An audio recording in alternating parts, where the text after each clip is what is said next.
हाँ, IIT jam क्या है, मैं बताती जैम का एग्जाम दो तो बहुत काम की रिसर्च में इंटरेस्ट, क्योंकि आप अपने पैसे से नहीं पढ़ पाओगे। हाँ, आईआईटी जैम क्या है, मैं बता देता हूं। आईआईटी जैम एक एग्जामिनेशन है जिसके थ्रू आप ये लिखो, पहले ये लिखोगे तब बताऊंगा, ठीक है। आईआईटी जैम जो एग्जाम है, joint admission test for masters, ठीक है। आपको एक और मौका मिलता है, जैसे आप सिंपल बताऊं, जेई के थ्रू जो बीएसएमएस का कोर्स करने जाते हो, उसी कोर्स को करने का एक मौका देता है। तो जो साइंस का, प्योर साइंस का कोर्स है, जो आप जेई के थ्रू बीएसएमएस कोर्स करते हो, बस वैसा ही एक मौका आपको मिलता है एमएस। एक्चुअली बताऊं तो दोनों इक्विवेलेंट होते हैं। चाहे आप जेई के थ्रू जाते हो तो बीएस आप क्या करते हो, कैंपस में करते हो, आईआईटी, वो थोड़ा अच्छी बात होती है। नहीं तो आप बाहर से क्या कर लो, बीएससी कर लो या बीटेक कर लो।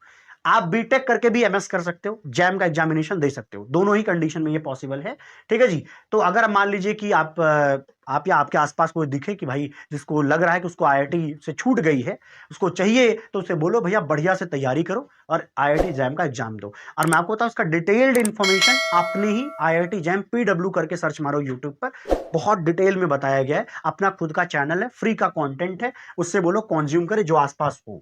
ये मैं वो चीज बता रहा हूं जो बहुत काम की बात है, ठीक। इसके बाद आप आईआईटी जाते हो, तो आईआईटी जाने के बाद सबसे बड़ी चीज, जिस ये वही लोग करें जिनको रिसर्च में इंटरेस्ट है, जिनको ये लगता है कि वो एज ए साइंटिस्ट अच्छा काम कर पाएंगे, एज ए प्रोफेसर अच्छा काम कर पाएंगे, वो लोग इसमें जाएं तो बहुत अच्छा होता है। जैसे मैं आपको बताता हूं, जब आप मास्टर्स कर लेते हो, तो जैसे मैं बताऊं तो यूनिवर्सिटी ऑफ टोक्यो मुझे मिला था।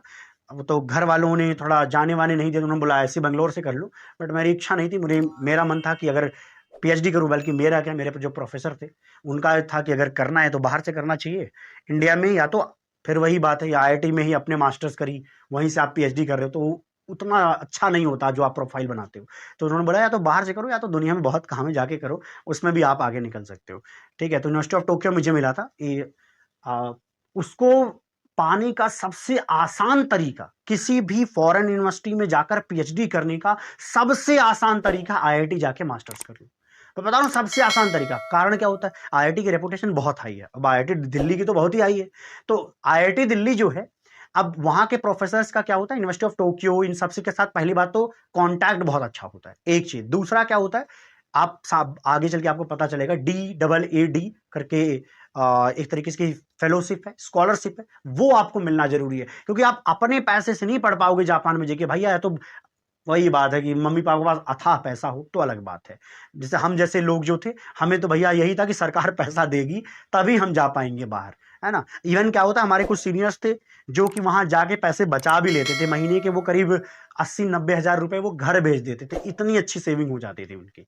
हाँ, बीटेक के बाद मास्टर्स करते हैं भाई, आईआईटी जैम बीटेक के बाद भी होता है। गेट दे करके आप एमटेक कर सकते हो, लेकिन जिसको प्योर साइंस में इंटरेस्ट हो वो जो है जैम के थ्रू जाता है। दो चीजें हैं, गेट टेक्नोलॉजी के लिए है, टेक वाले बच्चों के लिए, बीटेक के बाद एमटेक करना है तो उनके लिए। लेकिन बीटेक के बाद आपको इच्छा हुई कि नहीं मेरे को प्योर साइंस पढ़नी है, तो आप जैम के थ्रू जाकर के एग्जामिनेशन देते हो, ठीक है। हाँ हाँ भैया, हम वहीं से हैं जी, कोई हमारे घर के आसपास का मिल गया है लगता है।